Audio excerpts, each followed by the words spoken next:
All right, so it looks like we're broadcasting live. So, welcome today to Becoming Supernatural. We are now at chapter 8. Congratulations, you have made it to the 50% mark in the book. There's only 14 chapters in the book, and we are now in chapter 8. So, it looks like we're broadcasting live. So, oops, sorry for that. Okay, so as I was saying, congratulations, you've made it to the 50% mark. We're halfway through the book. Out of 14 chapters, we are currently on chapter 8. So that's the good news.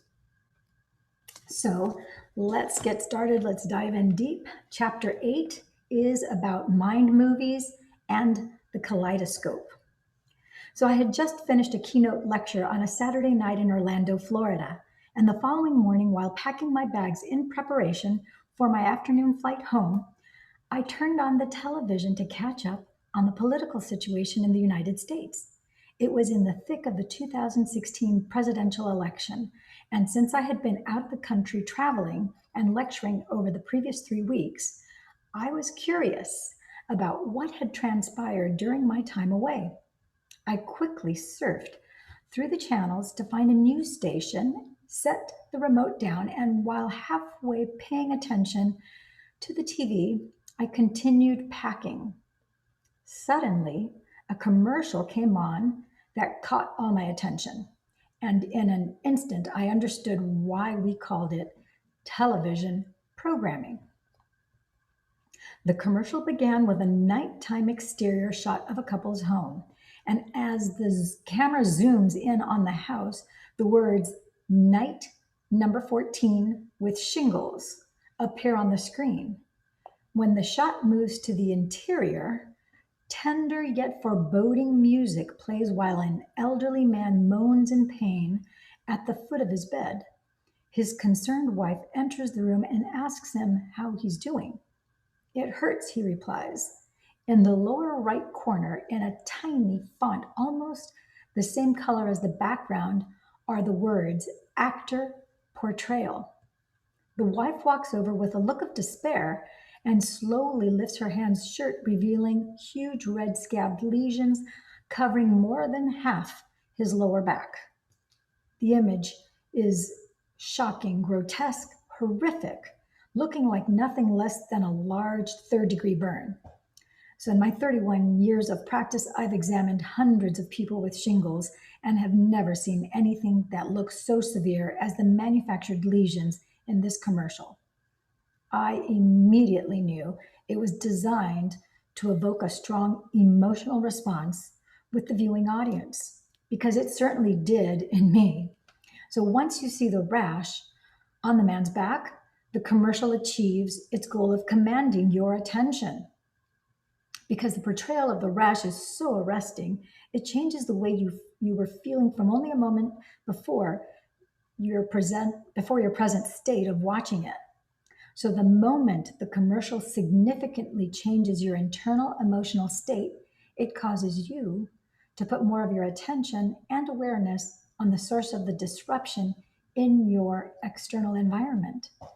So the stronger the emotion it causes, the stimulus, the more you lean in and pay attention, your response. This association of stimulus and response or conditioning is how long term or associative memories are created. So, this process of conditioning begins by pairing a symbol or an image with a change in an emotional state, a combination that opens the doorway between the conscious and the subconscious mind. And in the case of Shingles commercial, now that they have captured all your attention and begun the programming process, you can't help but naturally wonder what they're about to say next. So the commercial continues with a somber male narrator. "If you've ever had chickenpox, the shingles virus is already inside you. As you get older, your immune system weakens and it loses its ability to keep the shingles virus in check. By using emotional branding, this is the first instance where the commercial raises ethical questions by telling the audience that the immune system weakens with age. Next, we see the man in the bathroom look at looking at himself in the mirror. He looks worried, broken, and defeated. The scene changes to his wife talking on the phone in the kitchen. I just can't stand seeing him like this, she says. Next, we see the man doubled over on his bed, palm to the forehead, wincing in pain. And the narrator then makes a direct suggestion, reinforced by the same words appearing on the screen. 1 in 3 people will get shingles in their lifetime. The narrator continues while the same words remain on the screen. The shingles rash can last up to 30 days. The scene cuts to his wife pleading directly into the camera. I just wish there was something I could do to help. Again, we see the man in pain. And on the screen appear the words 1 in 5 people with shingles will have long term nerve pain. These words remain on the screen for the remaining narration, which says some people with shingles will have long term nerve pain, which can last a few months to a few years. Don't wait until someone you love develops shingles. Talk to your doctor or pharmacist about your risk. So let's take a closer look at what this commercial is attempting to do. First, it puts you in an emotional state by changing how you feel. Once it captures your attention, you immediately become more open and suggestible to the information that follows. Now that you're more prone to accept, believe, and surrender to this information without analyzing it, if you're feeling fearful, victimized, vulnerable, worried, shocked, weak, tired, or in pain, you're going to be more susceptible to the information equal to those emotions. I'm going to read that again. So now that you're more prone to accept, believe, and surrender to this information without analyzing it, if you're feeling fearful, victimized, vulnerable, worried, shocked, weak, tired, or in pain, you're more susceptible to the information equal to those emotions. So you might start wondering if the ailment happened to you. At various points during the commercial, certain facts appear written on the screen, allowing you to read along.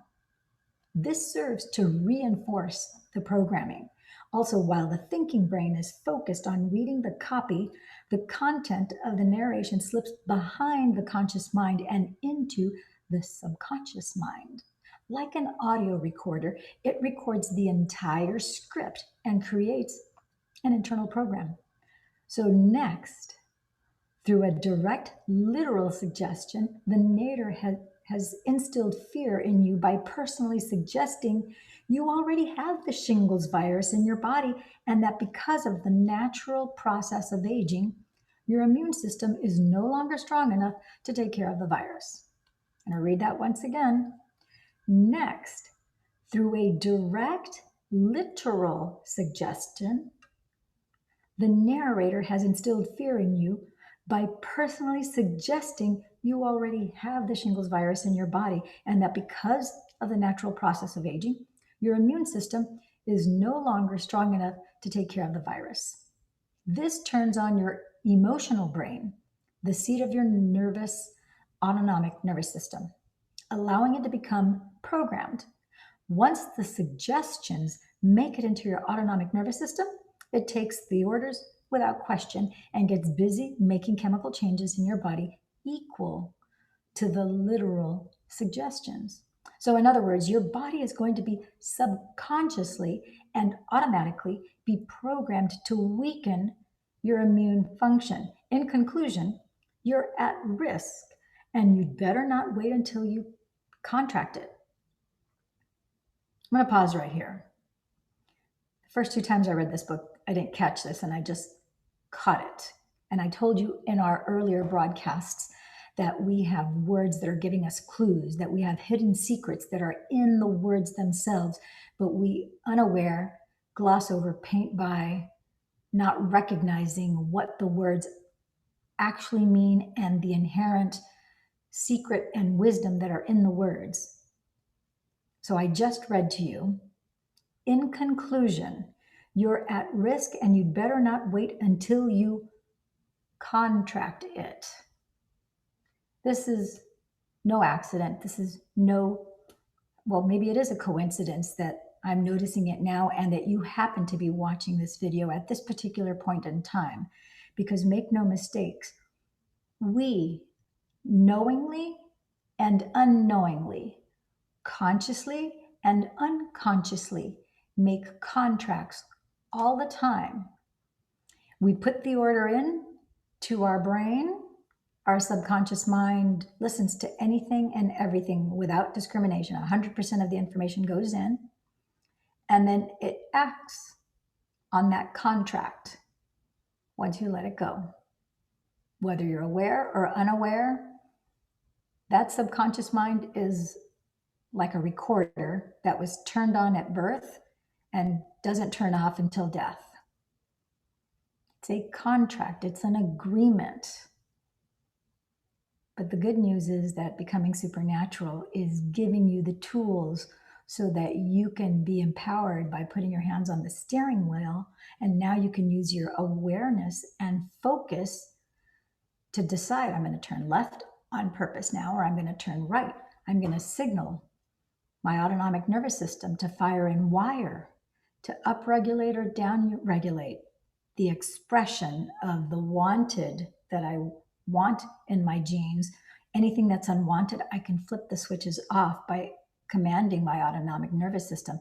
You don't need to know the chemistry. You don't need to know what chemicals. All you need to do is give the command that you want your autonomic nervous system to fire and wire and to create any combination of the 140,000 proteins and chemicals that your body creates. It'll know exactly what combination needs to be done to now turn off the gene expression for diabetes, Parkinson's, the flu, any expression of any kind of disease. Or if you've been in a traumatic accident where you have an injury, like I did. I was hit by a bus, and it's taken a long time. I'm probably I still have, I'd say maybe 85%. No, I got about 85% healed, but I still probably have another 15% to go. But the bottom line is, whether it's a physical trauma due to an accident of any kind of sort, whether it's a trauma due to an emotional or a spiritual or a psychological event, like we read about Anna in the first chapter, who eventually that trauma led to horrible cancer, and she was able to turn it around, as we saw. So it doesn't matter. That infinite source intelligence knows exactly. All you have to say is, I want health. I want to optimize my body. You don't focus on the cancer. You don't focus on the neurological disorder. You don't focus on the pain that's already in your body. You focus on, I want to turn my autonomic nervous system on to produce whatever pharmacopoeia, whatever combination of chemicals is necessary to optimize my body so that I am in this wonderful, energetic, beautiful feeling in my body where I feel rejuvenated, I feel energized, I feel happy, I feel I'm continuing to magnify the love and it's spreading from my heart space. And then you let it go. So you're at risk, and you better not wait until you contract it. To contract a disease, you're actually making a contract. So I think that's very powerful to take note of that. That is, I think, giving you control of the steering wheel, knowing now, oh my gosh, I have control of the steering wheel of this vehicle, and I thought I was operating with a 300 horsepower machine, and come to find out it's 500 horsepower Ferrari.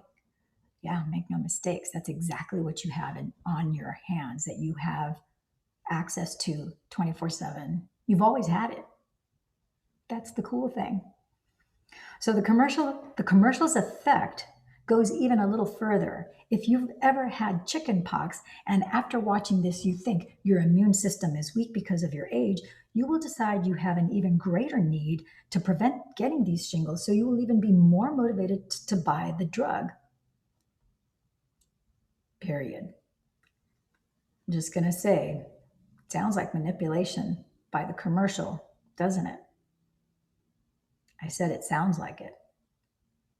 So if you happen to be a person who has shingles and you're watching this commercial, when you see that your condition is not as severe as the actor's shingles, you may think, and you might find yourself thinking, Hmm. Maybe I should take the drug now so that it doesn't get any worse. Or I don't want to end up like him. Or if you don't have the shingles at the commercial's end, you may still be left quietly wondering, am I part of the two-thirds of the population that is safe, or am I in the one-third of the population that will get the virus? If you think, I hope I'm not part of the one-third, it means you believe that there may be a chance that you're susceptible and vulnerable, leaving you unconsciously thinking that you already have it. So, you know what I found most absurd about this commercial? They never even mention a drug, which means they don't have to reveal its side effects. Isn't that convenient? And since the commercial had now piqued my curiosity, I had stopped packing and had looked on the internet for another commercial by the same pharmaceutical company. I wanted to know what drug they were suggesting would alleviate the severity of the actor's exaggerated manufactured lesions. So after a quick search, I found several similar commercials with this with the same theme and wording, but with slight variations. They all shared one thing in common. However, they were all designed to capture your attention. So in the next commercial, I watched a woman and she's wearing goggles and swimming in a lap pool. Everything is black and white. And in a twist on the previous commercial, the narrator, speaking in an authoritative female British accent, is the shingles virus, and the narration is coming from within the woman's head. Impressive, Linda. Age isn't slowing you down, but your immune system weakens as you get older, increasing the risk for me, the shingles virus. I've been lurking inside you since you had chickenpox. I could surface at any time as a painful, blistering rash. The scene then abruptly black and white to color, and a man lifts his shirt to reveal the worst shingles rash you've ever seen. Again, the grotesque, blistering lesion can't help but attract your attention. It's kind of like a car wreck. You know, you drive by and you're kind of like this. You don't want to look, but you want to look, but you don't want to look, kind of afraid to see what you're going to see, but you got to see. Same kind of emotional effect. So again, as quickly as the scene turns to color, it returns to the swimmer in black and white. So the commercial continues in a similar manner, and the formula as the previous one. First, make an arresting statement or show a shocking image to change the viewer's emotional state. Then cause them to be more suggestible to the information via the change in their emotional state. And then finally use auto-suggestion to make them wonder if they already have the disease, the shingles. I'm going to pause here because you could put whatever. It doesn't have to be that particular ailment. It could be anything. I mean, anything without regard. So bear that in mind. So this ad infers that even though you might be healthy, work out and take care of yourself, you can still become a victim of the virus, further suggesting that no one is immune. Again, the words on the screen reinforce the message. 1 in 3 people get me in their lifetime. Linda. Will it be you? If you identify with the woman in any manner, the voice is talking directly to you. The tone of the commercial then changes as a new male narrator begins speaking in a confident, lighthearted tone, devoid of worry or concern. In a similar British accent, the voice says, and that's why Linda got me drug X. The scene remains in the black and white except for the woman's bathing suit, her swim cap, and the name of the drug, which appears on the screen in a large, sophisticated font. Now, the drug has been imprinted into your brain at yet another level. Once again, the ad has created an association between your health and safety and the drug that will protect you. The tagline comes on the screen as the narrator reads it aloud, stating that the drug helps you to boost your immune system against shingles, to help protect you against the shingles. At the end of the commercial, that narrator says, Drug X is used to prevent shingles in adults 50 years or older. The drug is not to be used to treat shingles, and it does not help everyone. So here's the punchline. You should not take the drug if you have a weakened immune system. Whoa, what? Back up. Here's the irony. They just told you that as you age, your immune system weakens and you're at a greater risk for shingles. The drug is supposed to strengthen your immune system, but you shouldn't use it if you have a weakened immune system. So now comes the dilemma. If you still choose to take the drug, you believe the drug to be more powerful than your possibly weakened immune system, the programming worked. What the clever, if not unethical, advertisers understand is that this messaging is confusing and disorienting to your conscious mind. At the same time, however, they are programming your subconscious mind with the idea that your immune system is weak. You probably already have the virus within you, and chances are high that you'll get shingles even if you are healthy. In addition, you are told that without medication, you're likely to suffer even though there's no guarantee that the shingles will go away easily, and that it still might not work if your immune system is weak. Finally, come the side effects, which are not side effects, but direct effects. Quote, a shingles-like rash, redness, pain, itching, swelling, hard lumps, warmth, bruising or swelling at the injection site, and headache. Talk to your doctor if you plan to be around newborns or people who are pregnant or who have a weakened immune system, because the vaccine has a weakened version of the chickenpox virus and you could infect them. Wow. I started to wonder what planet I was living on. This type of programming makes you wonder if we really have free will or if we're all making choices based on what we've been conditioned to believe is the answer. Whether that's a certain type of beer, shampoo, or conditioner, the latest smartphone, or a pill that may or may not provide relief from the shingles virus you may or may not even have. Most of the time, advertising appeals to lack and separation by reminding you to want what you don't have, to desire what you need to fit into a social consciousness, or satiate a feeling of emptiness or loneliness. And of course, in this case, if you're sick or feeling like you're sick, the advertiser has the answer to your symptoms. So, in one final search, I came across a similar commercial with the same theme: an actor dramatically suffering for 17 days, the shocking exposure of a huge lesion, and words on the screen to influence the viewer's thoughts while reinforcing the same content. Like the other commercials, this one explicitly informs the public that the drug is not used to treat shingles.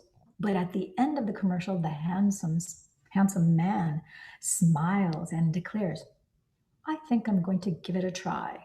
Meanwhile, I'm left wondering why he would give it a try if he already has had the shingles for 17 days, especially if the drug doesn't treat the condition. Now I'm really confused. Years ago, I learned in my training that by definition, hypnosis is a disorientation of the inhibitory processes of the conscious mind, bypassing the analytical mind so that one becomes highly responsive to suggestions and information in the subconscious mind. As the subconscious mind is busy and preoccupied trying to figure things out, the subconscious mind takes it all in without any kind of discretion. And if you can disorient people with information, or in today's world, disinformation, like that, shock or confusion, you just open the door to programming their subconscious mind. So in this chapter, we're going to learn how to do the opposite and positively reprogram the negative programming we've been conditioned to for most of our lives. Okay, next section. 3 minds in one brain: the conscious, subconscious, and analytical mind. So by now you know that when you change your brain waves from beta and alpha, you slow down the neocortex and the analytical thinking brain. And as your brain waves slow down, you leave the domain of the conscious mind and enter the realm of the subconscious mind. We could say then that if you are somewhat conscious and aware, but not actively engaged in your thought, your consciousness is moving out of the thinking neocortex and entering into the midbrain, otherwise known as the subconscious, the home to the autonomic nervous system and the cerebellum. Okay, I'm going to pause right here. So one of the things that, if you don't know yet, you probably have put two and two together as you've followed along from chapter 1 up until now, that really the key of your health is your autonomic nervous system, but your autonomic nervous system has to be told what to do. So this is what I think where Dr. Joe Dispenza, he hits a home run. He knocks it out of the park, not just because what I've said in the past, where he integrates the mystical teachings as well as science, and he dovetails them together so that they're integrated, so that one supports the other. They're basically the same thing, but you have the language of mysticism and all the different ancient teachings, and then you have science. Science is what, maximum of 300 years old.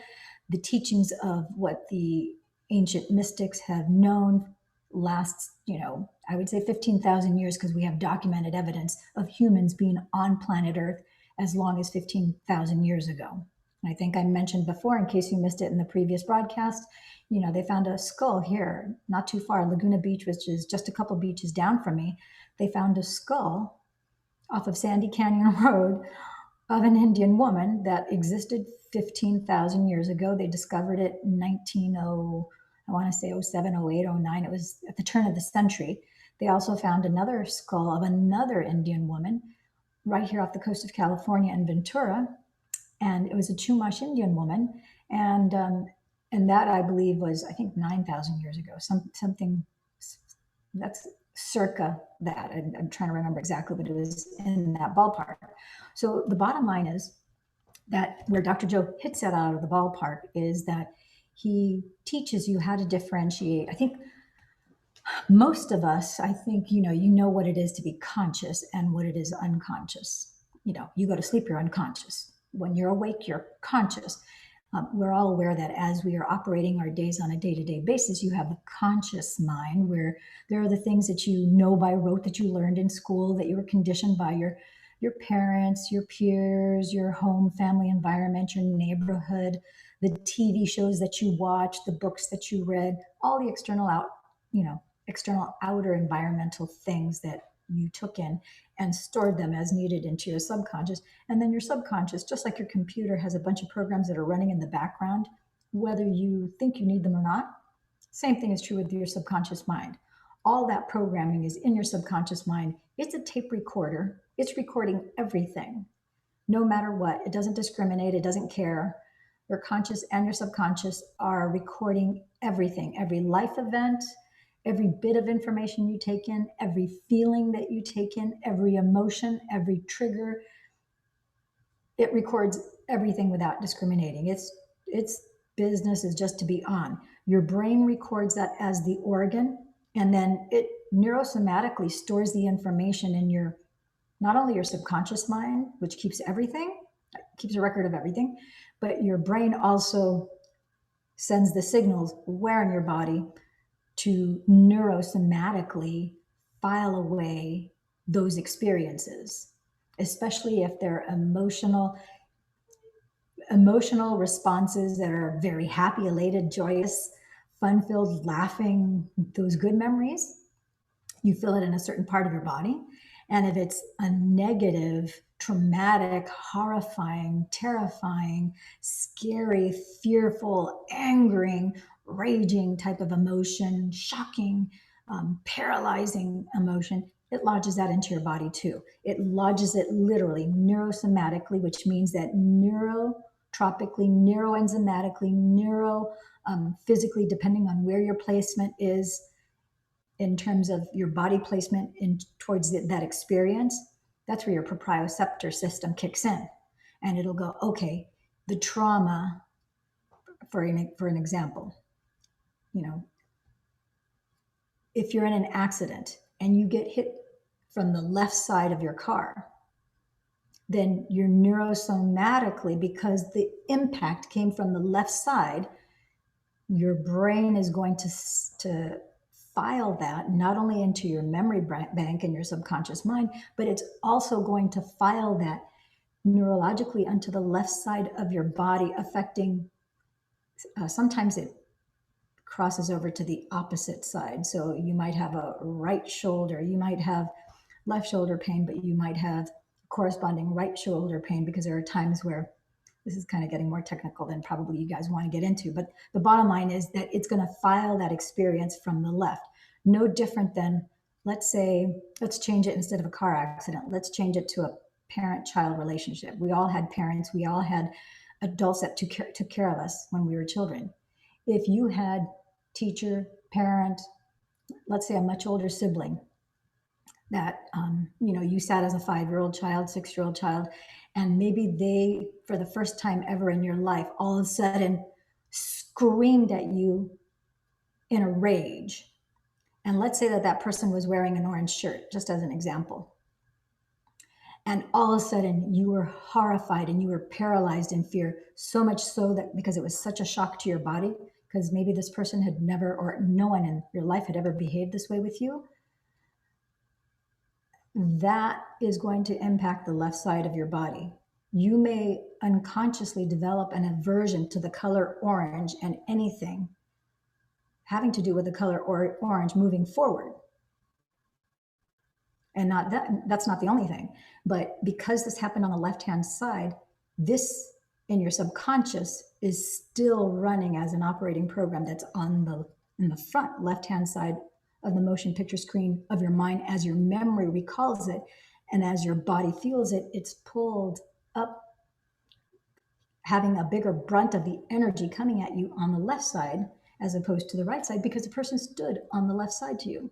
That's part of that neurohealth reset that I do. We take into account all those different systems of the body. So Dr. Joe helps us differentiate between our conscious mind, our brain. You have the organ of the brain itself. You have the ego, appears much bigger. I would say it often masquerades as it being us, as our true self, and it's not. So you have the ego, you have the brain, and then you have your conscious mind. And then once you can differentiate those three things and how the brain operates to give commands to the body, no different than your computer. When you are on your computer and you do Control-C, it copies whatever command you give it to, your computer will do it. The same thing with your brain. Your brain is just recording everything and taking the commands. If your ego is saying, freak out, fight or flight, then it'll automatically do that. Okay. So moving forward, if you've ever witnessed someone completely captivated by a television show, so much so that when you tried to speak to them, they didn't even hear you, it's possible that they were experiencing alpha brainwave states, a state highly suggestible to information. Suggestibility is the ability to accept, believe, and surrender to information without analyzing it. So in this state, the viewer is so engrossed, so focused with what they're watching, that they appear entranced and motionless. Nothing else seems to exist to them except the object of their attention. So if the person doesn't analyze the information they're being exposed to, they are likely to accept, believe, and or surrender to it because there's no analytical filter. So it makes logical sense then that the more suggestible you are, the less analytical you are. The opposite is also true. The more analytical you are, the less suggestible you are to information.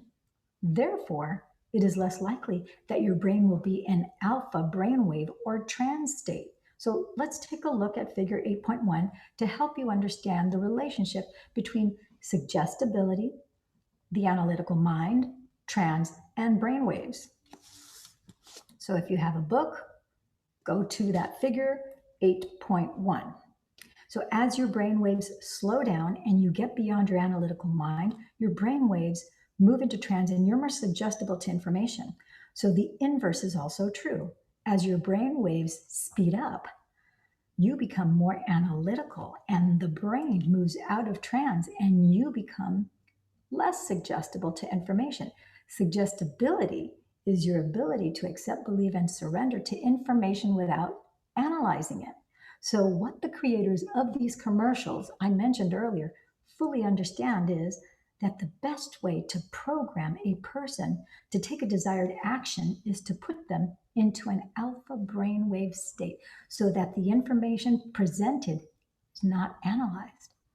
So, when the commercial is repeated, or a similar one with the same message is played over and over, sooner or later the program is going to enter the viewer's subconscious mind. And the more we are exposed to the stimulus, in this case the commercial, the more automatic the programmed response becomes. Eventually, when we've unconsciously memorized the stimulus and the response is automatic, the conscious mind no longer needs to think about or analyze the incoming information.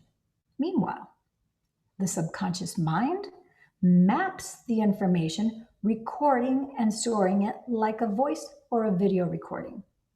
Once it is mapped into the brain, each time you are exposed to the commercial, it continues to prime the same neural networks, further reinforcing the same program, thought, and belief. Now, not only can information influence your health, but it can also give you the solution to the problem the commercial is actually creating. I'm going to stop right here because now not only can information influence your health, but it can also give you the solution to the problem the commercial is actually creating. I don't know about you guys, but doesn't that sound like abuse? Where an abuse causes pain and trauma on you, and then after they have hit you, beat you, wounded you physically, emotionally, spiritually, energetically, then when you're finally broken down, they show you affection and try to comfort you and promise you they'll never do it again. It's like they now want to be the hero and rescue you from the harm that they created. It's sick, but it's the same pattern. It's the exact same pattern. It's no different. I have said for years, and one of the things that I did as I trained the agents and brokers that worked for me over the last 20 plus years is that people respond in predictable ways. Human beings. Why? Because we all have brains, we have a heart, we have a certain neurology, a neurophysiology, neuroimmunology, we're not going to get into all the different neuros, but neurochemically, people are all the same. The way the brain stores information, the way the brain responds in the advent of something fearful or threatening or a crisis. We're all hardwired the same in that. So as a result, this is showing you, it doesn't matter what country you're from. It doesn't matter how tall, how short, how big, how fat, none of that matters. If you're a human being, people respond in predictable ways. And because of that, that's why this television programming works. Okay, moving on. Other situations that increase suggestibility, including shock, trauma, or a strong emotional reaction. So for instance, when people are stunned or exposed to emotionally charged situations, it's common that the brain goes into an altered state. As the brain pauses because of a sensory overload, such as a motor vehicle accident, the person enters a suggestible state. In severe cases, the person surrenders to the shock, becomes frozen and numb, and their ability to think becomes impaired. Therefore, when someone is exposed to an aggressive rash and feels sickened by the images, combined with the right music and narration to create an ominous or foreboding mode, the door to the subconscious mind opens, making the person more easily programmable. So if you remember, the subconscious mind sits right below the conscious mind, and the limbic brain is the home of the subconscious and the autonomic nervous system, which controls all the autonomic and automatic biological functions that happen on a moment to moment basis. I'm going to pause right here. You have the autonomic nervous system, which is the word autonomic is synonymous with automatic, in case anyone was wondering out there. Okay. Once a thought is programmed like a servant carrying out their master's orders, the ANS carries out the request of the thought. And if you repeatedly told that your immune system weakens as you age and that 1 out of 3 people who have had chickenpox in their life will get shingles, the emotionally charged experience allows the message to make it past your thinking analytical mind. So in response to this information, your ANS, your autonomic nervous system, follows the orders and can begin to actually weaken your internal defense system. So we don't want that. We want to cancel that out. We want to command our brain, nope, autonomic nervous system, do as I say. I'm the master. You're the servant.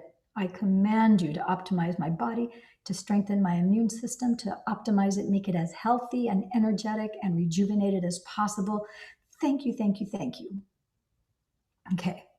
For the advertisers to really get their money's worth in this commercial endeavor, it's best for them to repeatedly run the commercials late in the evening when we are most suggestible to programming. Why? Because melatonin levels rise in response to darkness, and melatonin causes our brain waves to slow down in preparation for sleeping and dreaming. So because our brain waves are moving from beta to alpha to theta to delta, in the evening, people are less analytical and their subconscious window opens. As the daylight wakes up in the morning and our brain begins to produce serotonin, the reverse process occurs. Our brain waves go from delta to theta to alpha, where again our subconscious opens to programming and eventually to beta. So if you're an advertiser and you know that the majority of the public is not aware of the way the subconscious programming works, why not create a series of late night commercials with your desired messaging accented with just the right amount of fright and concern so as to capture the viewer's attention and proceed to program their autonomic nervous system to get busy taking the orders just before they fall asleep. A good rule of thumb: don't watch anything on television or on the internet or participate in any mode of entertainment that you don't want to experience, not only before bed, but ever. I agree. That's why I don't watch any high body count movies. Never, ever, ever in my life have I watched any thrillers. That's not the, garbage in, garbage out. It's not the kind of stuff that I want my brain to be programmed with. And I don't want those images. I'm very visual, so I don't want those images replaying over and over again. It hurts, so why would you do that? So, kaleidoscope eyes, entranced in a trance. So for years, I've been thinking about how we're all constantly programmed into self-limited beliefs, and that is believing that we need something outside of us to change how we feel inside of us. So this is, after all, what advertising is all about: the never-ending dependence on and consumption of external sources to make us feel happy or better. This belief, which reminds us of our separation from wholeness, is incessantly ingrained in us through the media, television shows, commercials, the news, video games, websites, and sometimes even music.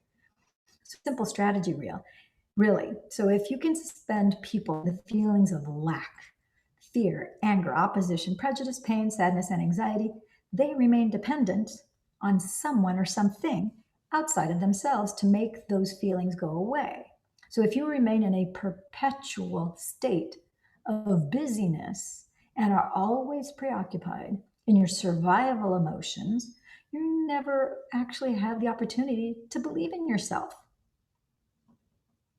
I highlighted this in the book.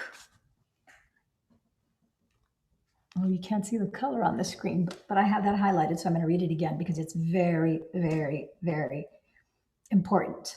And I hope if you have a book that you take your highlighter and you highlight it too. So if you remain in a perpetual state of busyness and are always preoccupied in survival emotions, you never actually have the opportunity to believe in yourself. Imagine that. But what if it was possible to undo or reverse that programming so you had unlimited beliefs about yourself and your life? That's exactly what we've been doing for several years at our advanced workshops using two simple tools, including one that children have been playing with for ages, a kaleidoscope. And the only difference is that we're applying it in a technologically advanced way to induce trance. So, up until this point, we've been moving into trans and alpha theta brainwaves with our eyes closed during a meditation. But if we can create alpha and even theta brainwave states with our eyes open and intentionally expose ourselves to information relevant to our life's dreams and goals, we can reprogram ourselves into supernatural states rather than the unconscious states we experience daily. But why the kaleidoscope? Well, for many years now, my primary passion has been the mystical. So each time I have one of these profound and super lucid experiences, they create lasting changes within me that deepen my understanding of myself and my connection to the mystery of life.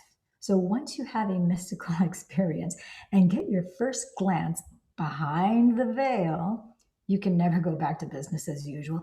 And with every subsequent mystical experience you have, you move closer to source, wholeness, oneness, and the indivisible unified field. The good news is that mystical experiences are no longer related to people like Teresa of Avila, Francis of Assisi, or a Buddhist monk who's been meditating for 40 years. Every person is capable of engaging, experiencing, and accessing the mystical. So when I'm having a mystical experience, it seems more real to me than anything I have ever known in my life, and I lose track of space and time. Often, just before I become entwined in it, I see in my mind and sometimes in my outer world circular geometric patterns made of light and energy. They tend to look like mandalas, except they're not static.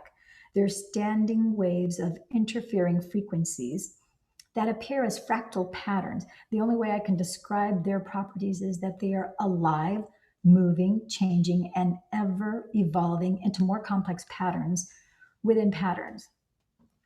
Okay, so I'm going to share from my own particular experience and mystical experiences. So if any of you guys are interested, you can check out under Love and Money Secrets TV. I do have on March 22nd, I had a really profound mystical experience where a lot of things happened, and I went into different dimensions, and it was just out of this world, spectacular experience. And I knew that I was changed after that particular mystical experience because of how I experienced it. So he mentions here about those fractal patterns. He mentions that his are circular, not mine. I've had circular ones, but I have a lot of them that are like they're moving squares that are multidimensional. It's kind of hard to describe because we don't see it in the 3D world. There's nothing like this that exists. So it's kind of like, if you will, like an undulating 3D holographic fractal pattern, geometrical form with very specific colors throughout this thing, but it's kind of like a moving energetic thing. So it may not look like either of those two things. You may see something else with some sort of fractal, symmetrical, moving energy type of form in your experience. But what I learned from Dr. Joe, because I would see those, but I didn't know, I thought, oh, it's entertaining to watch as you're meditating. You're like, ooh, look at the pretty colors and the moving energy and that, but I didn't realize that those are packets of information. And as you allow yourself, like if you try to look anything in meditation, anything in meditation that you try to take a closer look at, it goes away, which is very frustrating because when you see something that spectacular, you want to take a closer, clearer look, and just you're trying to take a closer look, it dissolves and it goes away and it never comes back. So that opportunity is lost, which is so frustrating. So what I learned is that you have to let go. The way you're seeing it is the way you're seeing it. It's good enough. Just allow yourself to just be there. Just stay in that state. Just even say, I allow, I surrender, I let go, I feel fine. And then it will continue to unpack. And then from there, I guess there's a download of information that happens that then you're able to go to the next level or the next whatever. You can get past it where now you benefit, where that packet of information is now converted into more specific imagery and dimensions. You actually go someplace you don't know. I mean, I don't know. When I've gone to places, I have no idea. Sometimes I go to places and I have no idea where I went to. I was gone for how long, I don't know. Sometimes I don't remember hardly anything other than I was gone far, far away. There's sometimes you go through like I don't want to call it a tube because it's not a tube, it's maybe kind of a portal. But everybody's experience is different. You know, what I experienced, what I saw, what I felt is going to be entirely different from somebody else. And that's all fine. It's all good. You know, the infinite source intelligence, it knows exactly what it is that we need and how we are best going to receive whatever that intelligence and whatever that information is. And it's going to incubate what you don't need to know in this moment. It'll just bubble up what you need to know now. And then the other things you will have received them and they're going to pop up at just the right time. So you can't get in the way of this. You can't screw it up. The only way you can get in the way of this is if you try to make something happen or if you're afraid. Trying to see something more in meditation takes you right out.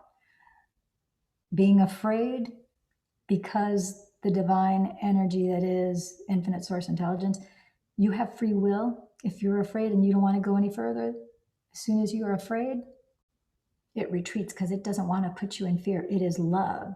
So in order for you to continue the walk with it, you have to be love to match with its love, and then you can further the walk together. If you're in love and the divine is in love, and now all of a sudden you have fear, then the divine loves you so much that it doesn't want you to be afraid. It wants you to be in love. So it will retreat to allow you to balance yourself again so that you can get into a place of love and re-engage. Does that make sense? Gee whiz, never languaged it that way, but I thought that was pretty cool. Okay. So often just before I became entwined in it, I see in my mind and sometimes in my outer world circular geometrical patterns made of light and energy, and they tend to look like mandalas, except they're not static. They're standing waves of interfering frequencies that appear as fractal patterns. The only way I can describe their properties is that they are alive, moving, changing, and ever evolving into more complex patterns within patterns. These patterns look like what you see when you look into a kaleidoscope, but instead of being two-dimensional, they're three-dimensional. I would say they're multidimensional.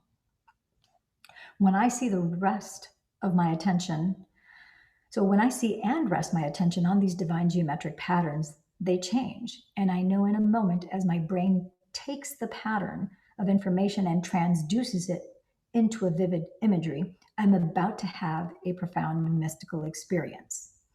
That's why my team and I wanted to create a kaleidoscope visual for my students to hopefully induce those type of experiences. But we couldn't find any real footage of a kaleidoscope. So at the time, all the fractal geometry media files on the internet were computer generated, and I wanted to create a more realistic representation. So after much searching, my team and I found a family that has been making kaleidoscopes for nearly 3 generations. So we bought one of their best pieces.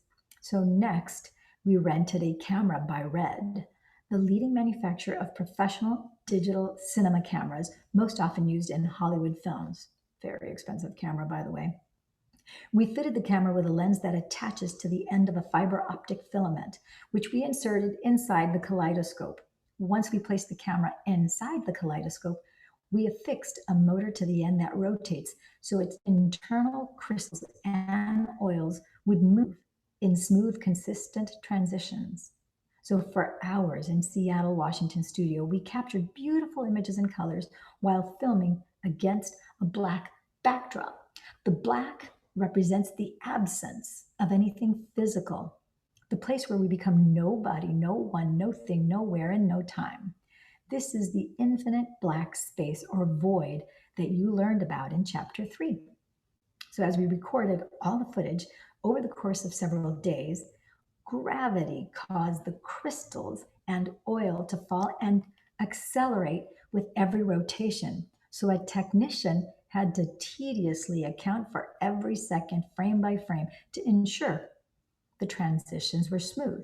If the transition was not fluid, it risked breaking the viewer's focus or trance state. So it took months to refine our footage into the 1 hour video that we used during our advanced workshops. So finally, we had talented composer Frank Pisciati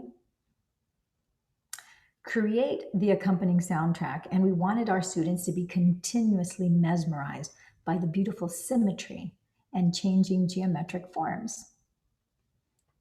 And okay, so I'm going to pause here for a second before we go to the next section. The kaleidoscope is an absolute beautiful, mesmerizing kaleidoscope. And when you are in the monastery, and they have them in the jumbotrons, they've got 3 gigantic jumbotrons so that all 1,000 people have an equally good viewing throughout the instruction. And it is a gorgeous kaleidoscope like you've never seen before, and very fluid. I would say very somnambulistic. It feels really good. The colors are just gorgeous, and it's a very pleasant feeling. Okay, in case any of you guys were wondering about that. So Mind Movies, the motion picture of your future. This is fun. At our advanced workshops, every participant receives a fun and easy to use software program called Mind Movies to make a movie about their future self and their life. So we use this in tandem with the kaleidoscope video. Depending on what the student wants to create in their life, the movie they make about their future exposes them to images and a specific written suggestions and information that are designed to assist them in creating it, just like the Shingles commercial helps you to read along. This could range from healing from a disease to strengthening their immune system, to creating a new job, manifesting new opportunities, traveling the world, attracting abundance, finding a new life partner, having mystical experiences, and more. Its purpose is to remind them that if they can accomplish their dreams, create the uncommon, and become supernatural, the goals of this personalized media presentation include helping students get clear on their intention they want to create in their future. 2, programming their subconscious mind as well as their unconscious mind into that new future. 3, changing their brain and body to biologically look like the future has already happened. 4, repeatedly associating those pictures and images with the music to create their neural networks in the brain and to emotionally recondition the body to a new mind. It's a way for them to remember their future.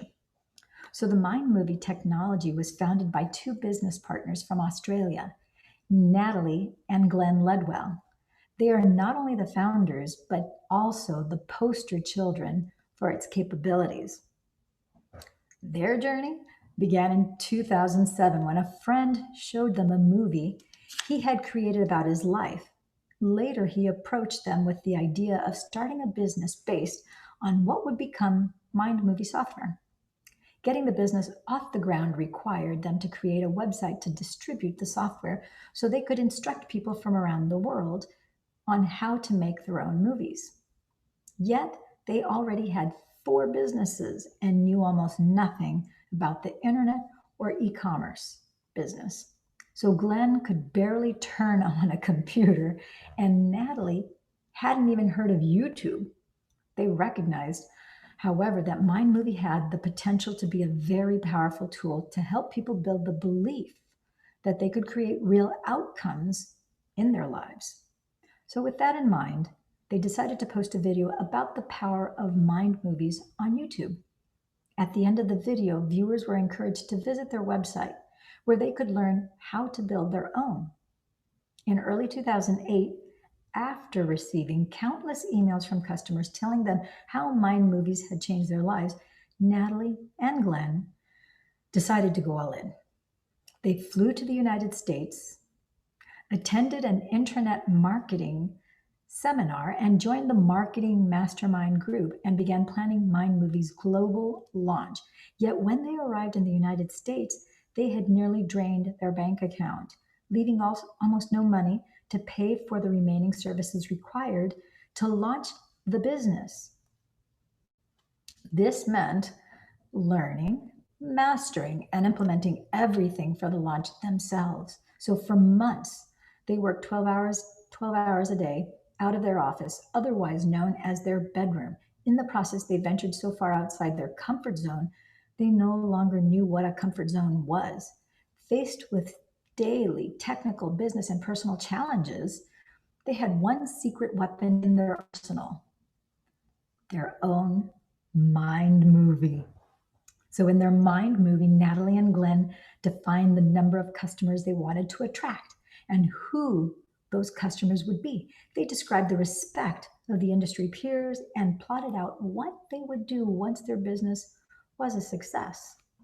So, such as restaurants where they would eat and the family holidays they would take, finally they wanted to produce 1 million worth of sales. Why not aim high? They thought. Their marketing friends were doing $1 million launches, albeit with $5,000 programs. They watched their mind movie multiple times a day to de-stress and remain focused and inspired, even though everything in their current reality seemed to be working against them.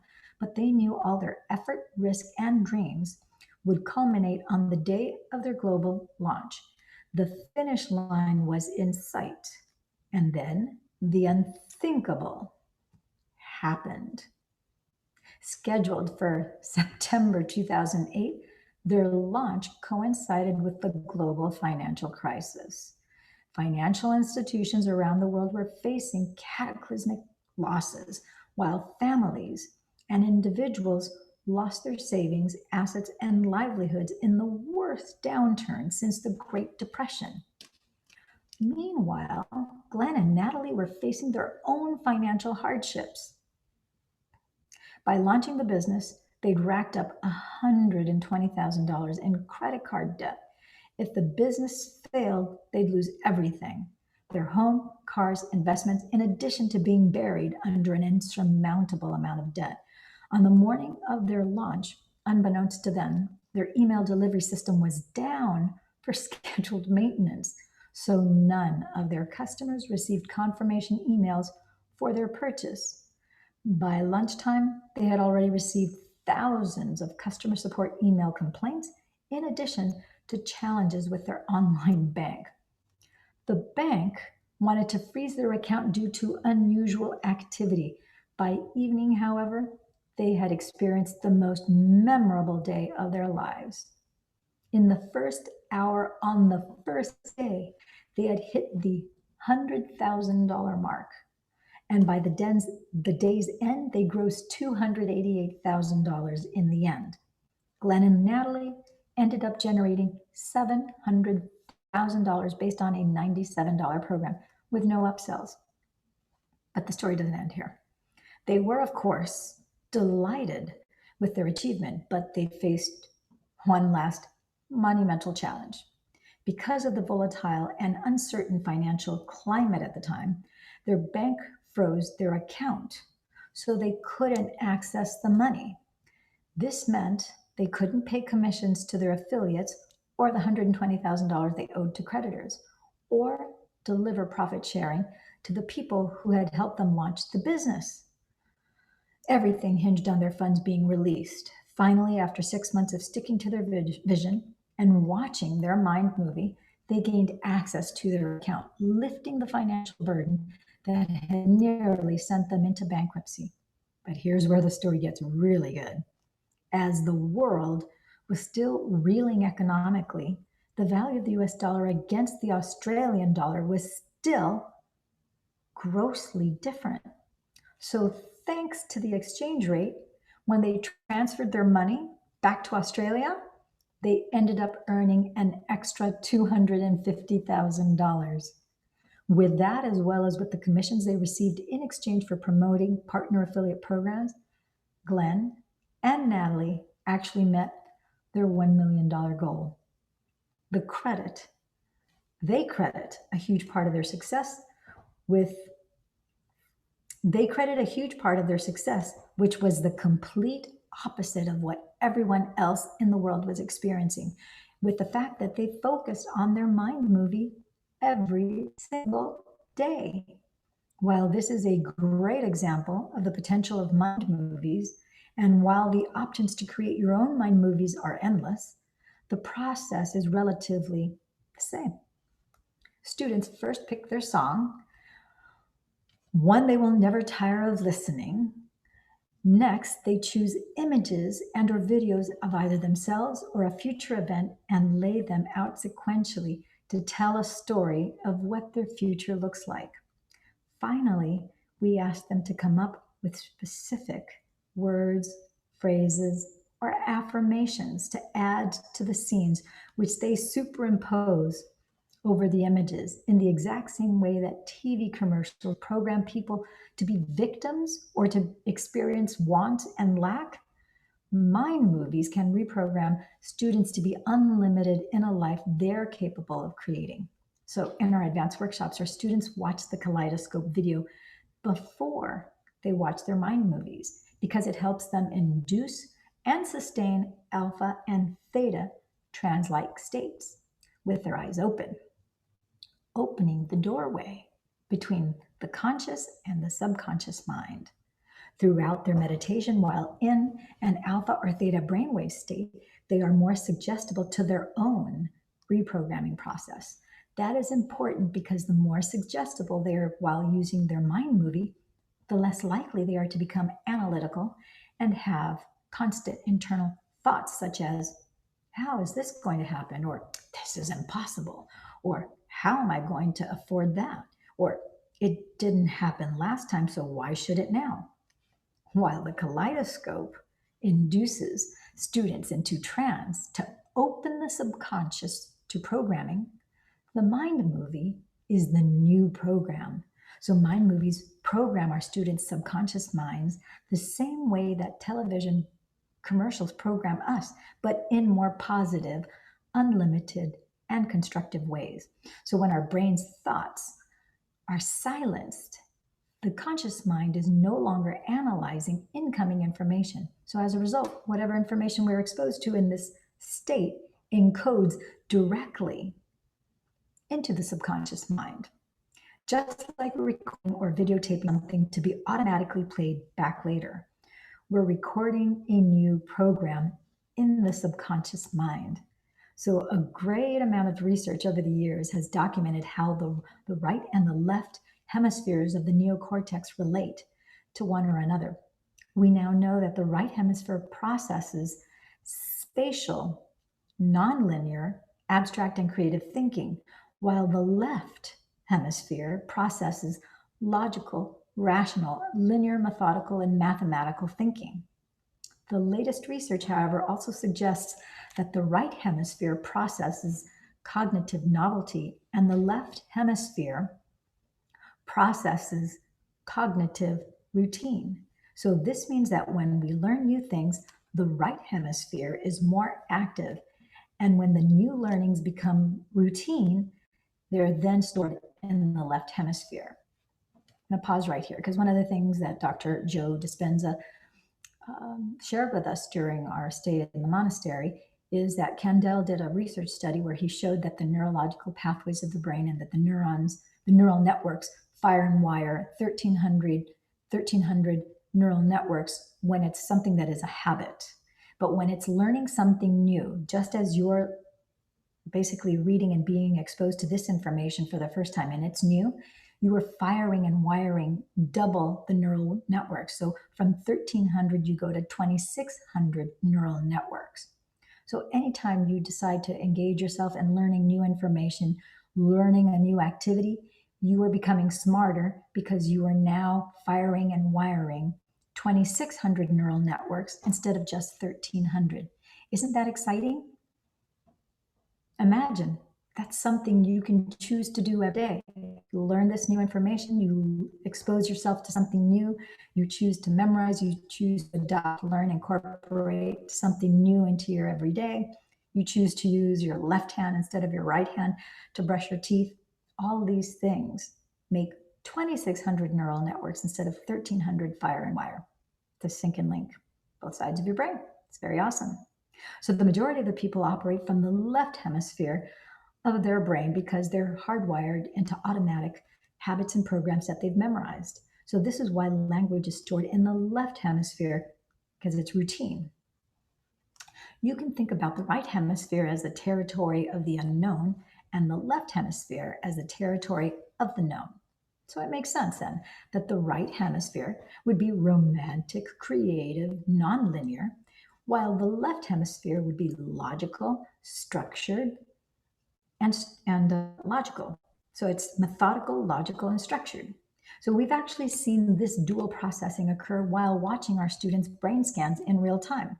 So because the kaleidoscope's flow of geometrical fractal patterns with patterns does not look like anyone, anything, anywhere, and anytime, its patterns are in fact designed to bypass the perceptual networks and associative centers in the brain that relate to known people, things, objects, places, and times. Its ancient geometrical patterns for repeating fractal patterns found all throughout nature. Thus, they activate lower brain centers. It's for this reason you can't look into a kaleidoscope and see your Aunt Mary, a bicycle you owned in the 6th grade, or a house where you grew up, because you're not activating or triggering the associative centers related to memories, primarily located in the left side and the left hemisphere of your brain. So as you stop thinking and analyzing, start moving into the alpha, theta brainwave patterns, more activity occurs on the right side of the brain and the right hemisphere. So if the left hemisphere operates in the known, the right hemisphere operates in the unknown. So graphics 9A and 1, so 9A1 and 9A2 in your book, in the color insert shows brain scans of 2 students who are in coherent alpha and theta states. So in graphic 9A3, you're going to see another student's entire brain in theta while viewing the kaleidoscope.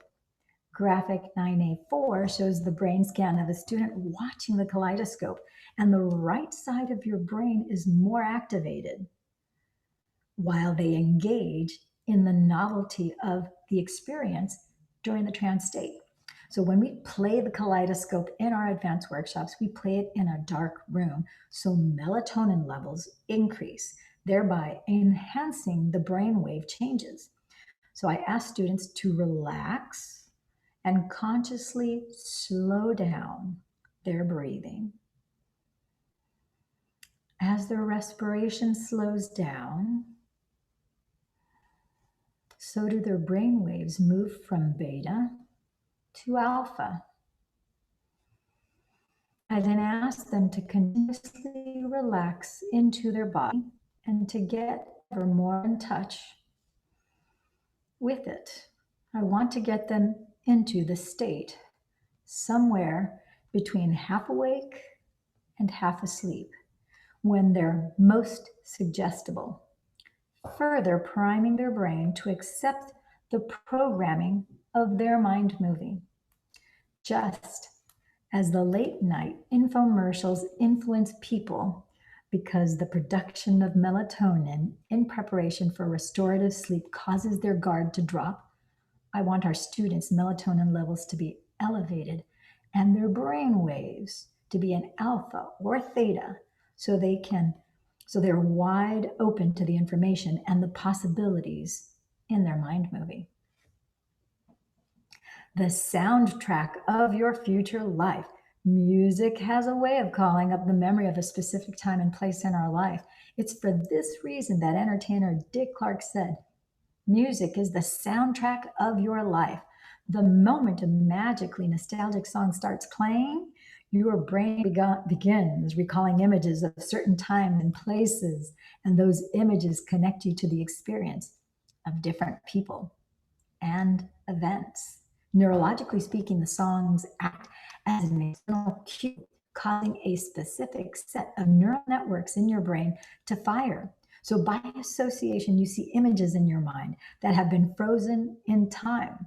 We call this an associative memory. And if you take the memory of that song further and really feel it, get into it, and maybe even sing and dance with it, you might notice that corresponding emotions connected to your memories begin to move throughout your body.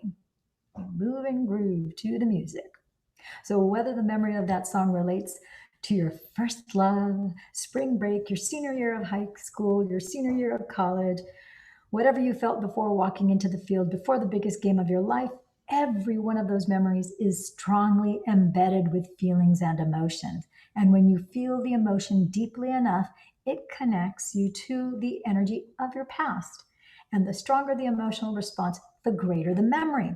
So, in the moment you feel and experience that memory, it brings you to your past life. And in your mind, you are instantly transported through time into the experience. Just as it did in the past, your body comes out of its resting state, causing you to feel the same emotions of your past and reproduce a level of mind equal to the past memory. So, for that moment, your entire state of being is in the past. Long term memories are stronger when the amplitude of the emotions associated with the event is high. So, whether a long term memory is positive or negative, however, has no bearing on how our mind processes the memory. So, for example, memories of traumas, betrayals, and shocking events carry equally powerful emotions rather than joyful. Once we remember and live the pain, fear, anger, sadness, and intensity of the emotions connected to those traumatic memories, our internal chemical state changes. This causes us to pay more attention to whomever or whatever created the original emotions in our external environment.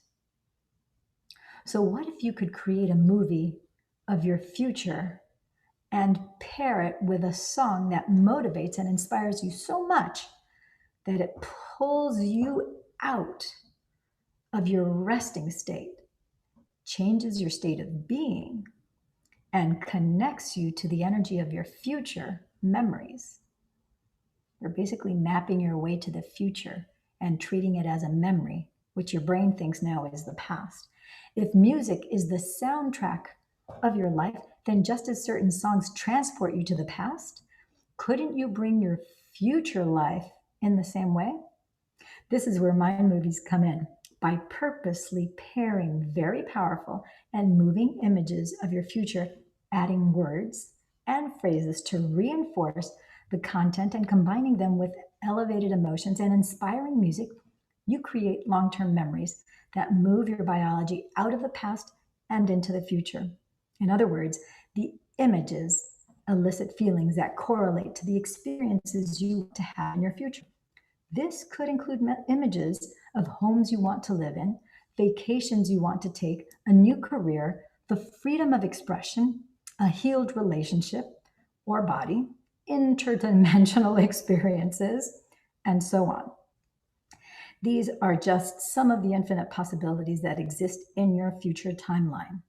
When you watch your mind movie, as you connect to the feelings and emotions of your future, the emotions you feel, and the more you pay attention to the images that created those emotions, now you're creating long term memories of your future, and you are bringing your future to life. The magical, interdimensional component of the future is your song, because it's the feelings associated with your song that change your energy equal to how you will feel. When that future unfolds, this is why it's best to choose music that's inspirational, motivational, or aspirational. Next, you add words of affirmation or knowing to the mind movie that remind you of who you are and what you believe about your future. You could even add a timeline if you want to. Some examples could include: 1, the doors of dimension open to me so I may experience the mystical. 2, my body is healing every day. 3, my words are law. 4, I feel deeply loved and daily. Wealth flows to me. All my needs are always met. My body becomes younger every day. The divine appears in my life every day. My life partner is my equal and teaches me by example. Synchronicities happen to me all the time. I feel more whole every day. My immune system gets stronger each day. I lead with courage in my life. I am an unlimited genius. I am always aware of the power within me and all around me. I believe in myself. I embrace the unknown. When I call on spirit, it responds. So if you think of your favorite music video or a scene from your favorite musical, chances are you know all the words of the song as well as the images that correspond to every note, beat, melody, and harmony. Most likely, the power of the combination evokes a time and a place in your life that was inhabited by a particular set of people, feelings, emotions, and experiences. And this is exactly what you're doing with your mind movies, except instead of remembering the past, you're creating memories of the future. If you heard your song enough times while observing the images of your future, isn't it possible that when you heard your song without viewing your mind movie, you'd be automatically transported into those images of a new future? Just like you were transported to, back to your past. With practice, not only are you feeling the emotions that connect you to the memories of your future, but your biology is aligning to that future as well. You already know why this happens. If your body is the unconscious mind and it doesn't know the difference between the experience that creates the emotion and the emotion you create by thought alone, in the present moment, your body begins to believe it's living in that future reality. So, since the environment signals the gene and emotions are the consequences of experiences in the environment, by embracing the emotions of the event before the actual experience, you begin to change your body to biologically align to your future in the present moment.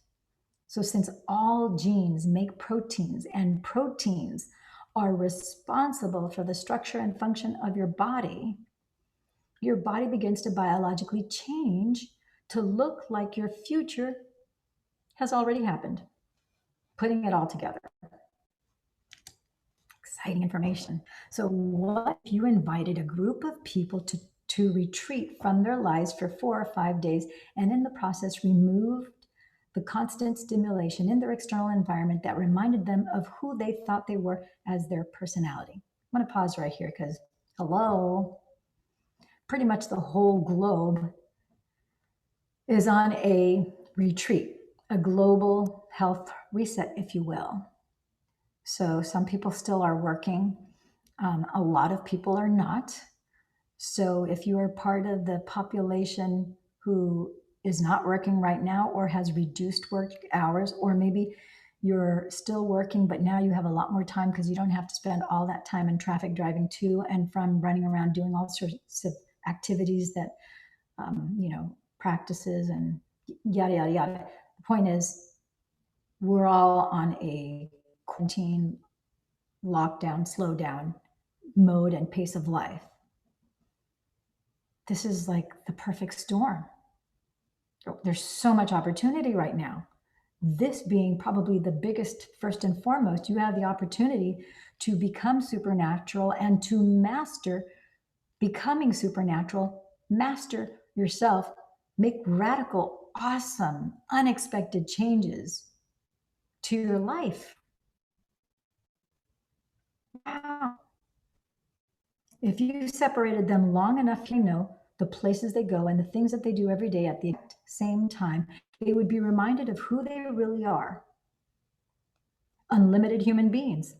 That's who you are, an unlimited human being. And if you spent the first day or two teaching them how to create more coherence in their hearts and their brains, and they repeatedly practiced cultivating these states every day, it makes sense that sooner or later they would get better at opening their hearts, work more proficiently, and in fact, they would be more focused on a vision of a new future without being distracted. And at the same time, they could more easily feel the emotions of what that new future would be. And as they created more coherence between their brain and their heart, they would create more coherence in their energy fields. And this would create a clearer electromagnetic signature.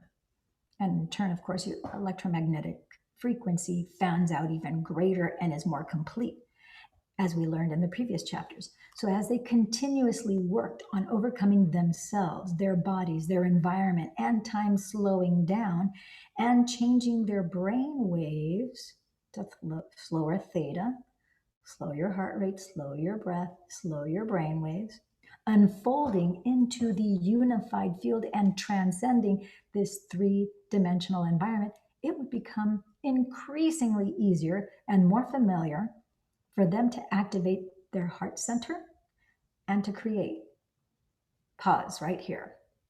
So no matter what the news is reporting, whatever the social media feeds are, the ads on YouTube, whatever things are causing fear, whatever the reports are on whatever disease, whatever epidemic, pandemic, economic, I like to call it yada blah, yada blah.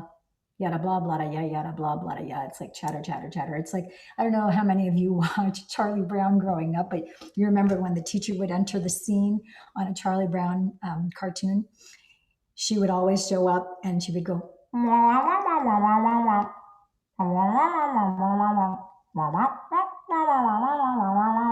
it was indistinguishable what she was saying. That's what all that chatter should be to you. You don't need to tune in to the news, whether it's in social media or any other forum or on the internet or Twitter or it should all, those are all externals.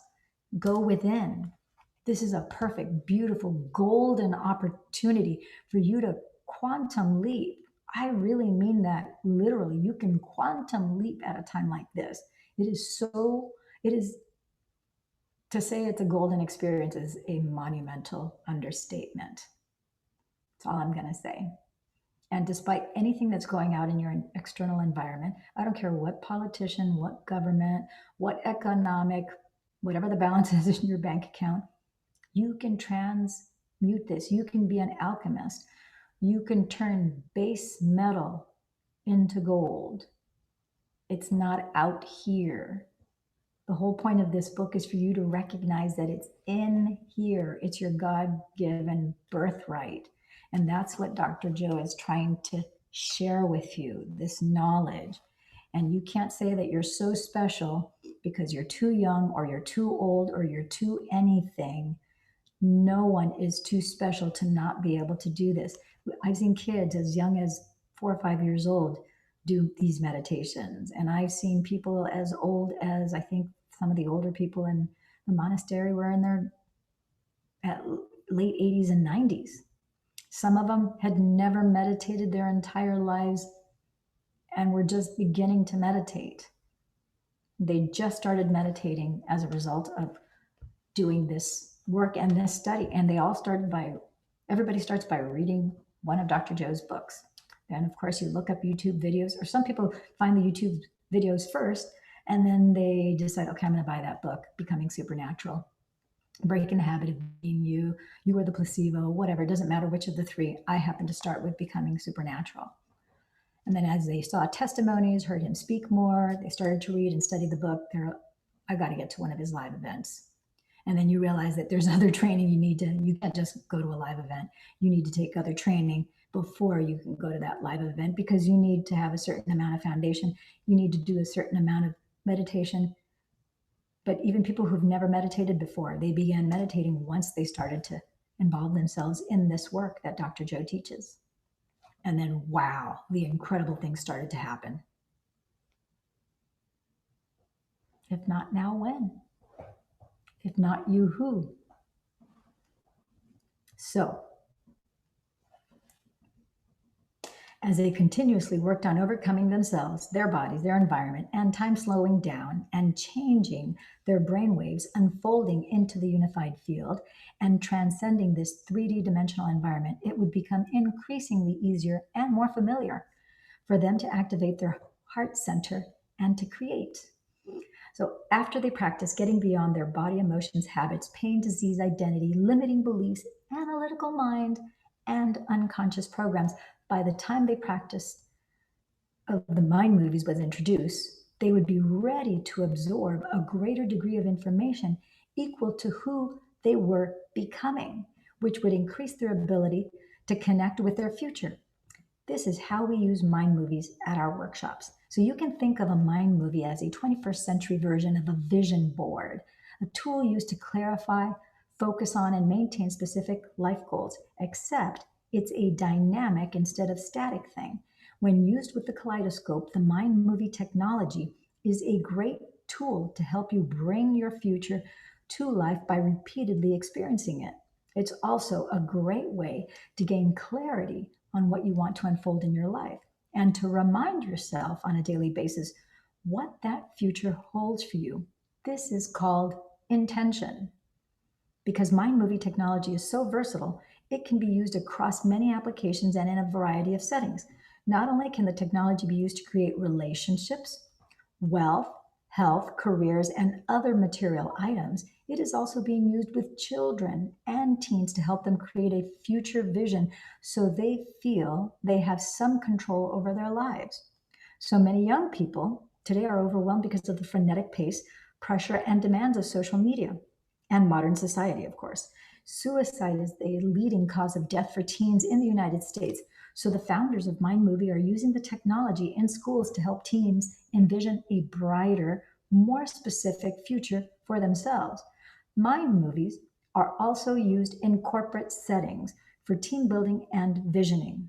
Entrepreneurs use the software to develop business, create mission statements, and strategize and create business plans. So imagine a team of motivated people not only reading and intellectualizing their mission statement, but also seeing it unfold in a dynamic visual format before it happens.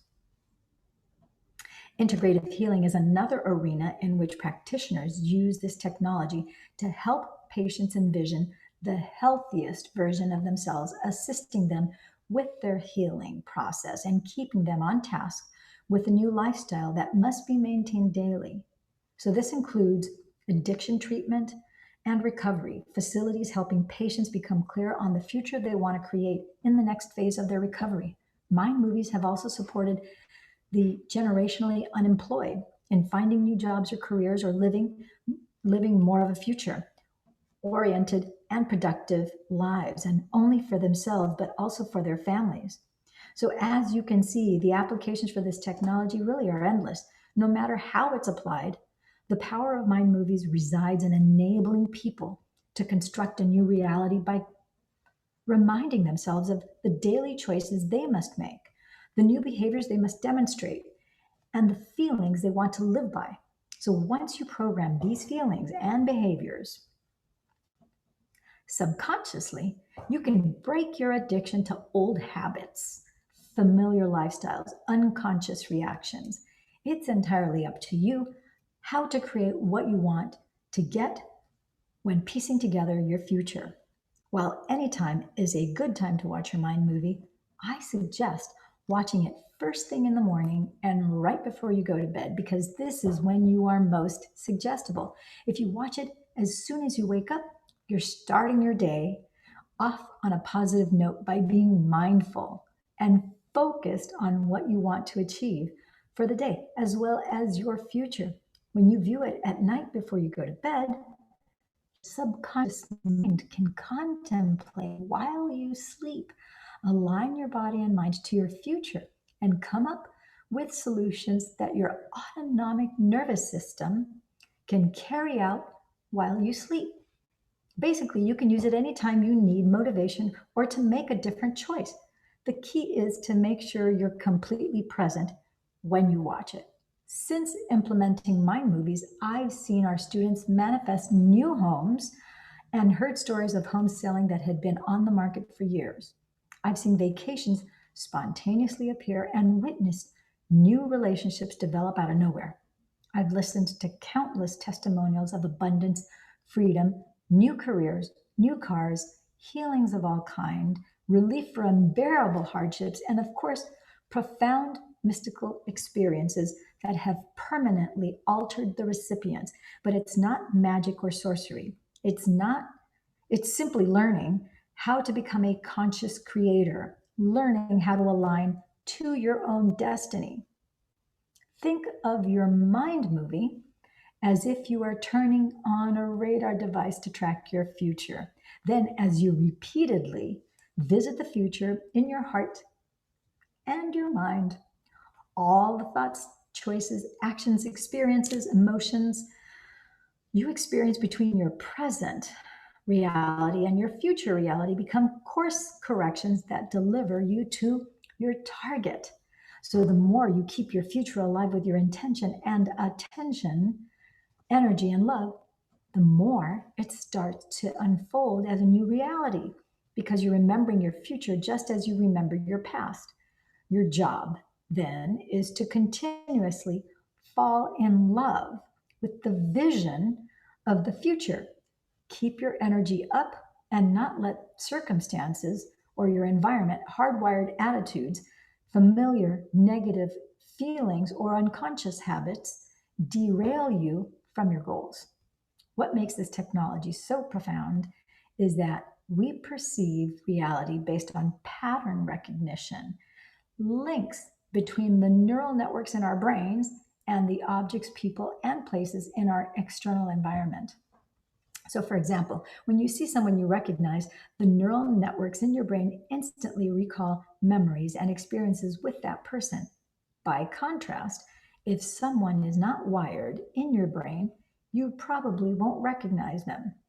If your brain doesn't have the hardware, familiarity with images, thoughts, and emotions from the mind movie installed before your future unfolds, if you don't have the neural architecture wired into your brain, how will you recognize your new partner, your new job, your new house, or your new body?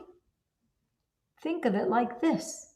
You can't open a Microsoft Word document on a Mac computer unless you already have the Microsoft software installed. If you can't feel the emotions and create the energy of your future reality, you might not recognize or trust that future unknown experience when it finds you. That's because your energy and emotional state are not in alignment with that experience. So instead of feeling certainty or unknowing, you may feel fear or uncertainty. So many of my advanced students have told me that they are on their third, fourth, or even fifth mind movie because everything in their previous ones has come to pass. They've come true. So I'm always amazed and humbled to hear the stories of how their creations came to be. No matter how varied their manifestations are, they share one thing. They trained the body to follow the mind toward an intentional future. This makes sense because if you have been putting in the time to study, memorize, and create the neural connections of your future, that is where you have been placing your attention. And as you know by now, where attention goes, energy flows. Take a look at graphic 10 in the color insert. This shows an example of a student's brain activity while he is watching his mind movie. So look it up in your book. There's an enormous amount of energy in his brain because he is fully involved in the experience. Taking it one step further, getting dimensional. There's one final way we use the mind movie technology in our work. And once our students have neurologically mapped their entire presentation, I ask them to pick a scene from the mind movie and unfold into a particular space and time, experiencing that scene three-dimensionally in their mind during their meditation. So if you notice, I never use the word visualize in my teachings. Visualization usually involves just seeing something in the mind's eye so it appears as a flat or two-dimensional image. For example, if you visualize a picture of a car, you will create a picture of a car. Instead, I want you to experience everything in the scene using all five senses so it feels like a real-life three-dimensional experience. Again, because I think this is really important. I asked them to pick a scene from the mind movie and unfold into a particular space and time, experiencing that scene three-dimensionally in their mind during the meditation. If you notice, I never use the word visualize in my teachings. Visualization usually involves just seeing something in the mind's eye so it appears as a flat or two-dimensional image. For example, if you visualize a picture of a car, you will create a picture of a car. Instead, I want you to experience everything in the scene using all five senses so it feels like a real life three-dimensional experience. Many people who have been introduced to my work have wondered why I spend so much time on becoming aware of the space around their bodies and the space their body occupies in space, as well as opening the focus to the space around their body and the space that the room occupies in space. Aside from the coherent changes my cues produce in the brain, it's all training for this mindful activity of pairing our mind movie with the kaleidoscope during meditation. So when a student begins a dimensionalizing process, before they see anything in their mind, they are instructed to unfold as an awareness into the scene. When they start, I want the participant to become aware that they are in their scene only as consciousness. This means they are not their body and they lack their senses. They begin as an awareness in the emptiness of space, as if they are incapable of seeing, hearing, feeling, tasting, or smelling anything. Once they become aware that they are an awareness, I ask them to choose a scene from their mind movie, and this causes their brain to naturally start adding sensory input, which begins to bring the dimension to the scene in their mind. Next, they are instructed to start sensing what's to their right, their left, above them, below them. The act of sensing fills in the scene with three-dimensional structure forms. I ask them to choose a scene from their mind move. This causes their brain to naturally start adding sensory input, which begins to bring dimension to their scene in their mind. Next, they're instructed to start sensing what's to their right, left, above, below, and the act of sensing fills in this scene with three-dimensional structures, forms, and space.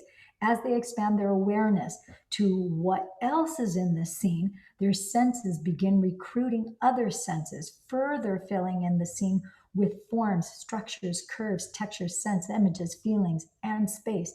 Finally, when the scene comes to life in their mind, in the future space and time of what scene they start inhabiting their body, and not the body that is sitting in their chair meditating, but the physical body of their future. They are asked to feel their arms and legs, torso, muscles, and so on until they can feel their entire body in that scene. Then they are ready to move about in the scene and experience that reality. My theory is that when they simultaneously activate enough of the neural networks assigned to the objects, things, and people in a specific space and time, their possibility of having a full-on holographic IMAX type experience increases. This is because as the student becomes present and unfolds into a fully dimensional scene, the large majority of the brain turns on, including the neural architecture that is allocated to both sensory feeling and motor involving and moving aspects of their body, as well as the proprioception awareness of the body position, of where they are in space. The next thing they know, they are having a real life sensory experience of their future with their eyes closed in the present moment. So now take a look at graphic 11 in the color insert in the book, of course. It is the brain scan of a student who is experiencing a seemingly real mind movie scene in meditation. She has quite a bit of energy in her brain while she is dimensionalizing the scene. She described this moment as a full on virtual sensory experience. Her subjective experience was quantified objectively in the scan. And many of our students have reported that the experiences in their meditation were more real than any past external experience.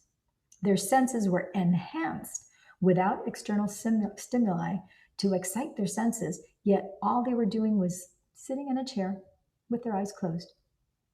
Many have reported that in their lucid experience, they smelled certain fragrances like colognes, the aroma of specific flowers like jasmine and gardenias, or the similar scent of leather in the new car they were sitting in. I've also heard students report specific memories like the stubble on their face from not shaving, the wind blowing through their hair, or the feeling that their body was filled with a powerful energy. I'm going to pause right here. I think it was the second day that I was in the monastery, and I remember smelling. I thought, oh, how cute. I thought to myself, oh, how cute. They sprayed a mist to smell like roses. And I thought that they were doing that because since we were focusing on creating heart and brain coherence, and we were looking to get heart and brain coherence and connecting the heart to the brain and broadcasting out, the feeling of love in preparation for the coherence healings that we were doing, I thought, oh, okay, I'm like, oh, how cute. They sprayed a mist of the smell of red roses, because roses are synonymous with the feeling of love. And, the flower petals of a rose actually have the vibrational frequency of love in them. So I thought, oh, how cute. Come to find out, not everybody smelled that. Apparently, there was a few of us that smelled that, but they did not spray roses into the room. That was something that I was having as I was experiencing this meditation. So I thought that was kind of cool. So students have also given testimony to specific